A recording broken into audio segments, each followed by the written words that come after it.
જય જોહર જય આદિવાસી.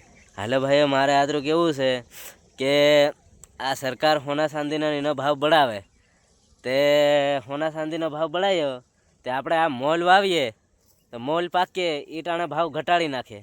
તો ગમે એ મોલ વાવીએ આપણે ચણા છે, ઘઉં છે કે જીરું છે, ધાણા છે, કપા, માંડવી એ ભાવનો કે સિઝનમાં ભાવ નહીં પડે અને લગ્નનો સિઝન આવી ત્યારે સોના ચાંદીનો ભાવ પડી ગયો.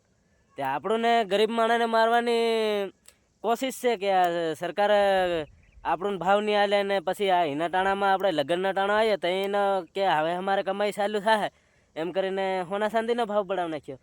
તે આમાં કોને ગરીબ જ મરવાના છે ને કે ખેડૂતને માલ પાકે તો એ માલનો ભાવ નહીં જડે સરખો અને આમાં ભાવ હવે સોના ચાંદીમાં ભાવ વધારી નાખ્યો.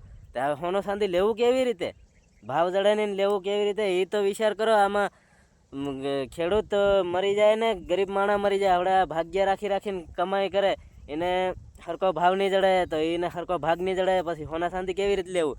ને તારે શું કેવું છે?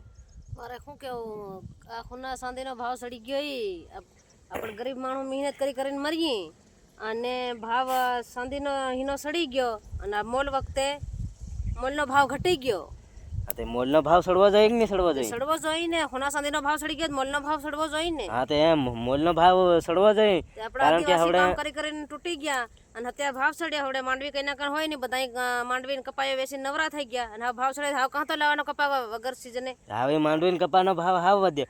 તે હાવા ધણા છણા જીરાનો પાક આવ્યો તે હાવ ધણા છણા જીરાનો પાકનો ભાવ વધવો જોઈએ ને. વધવો જોઈએ પણ હા તેમાં ભાવ ઘટાડ દે ભાવ વધે તેમાં.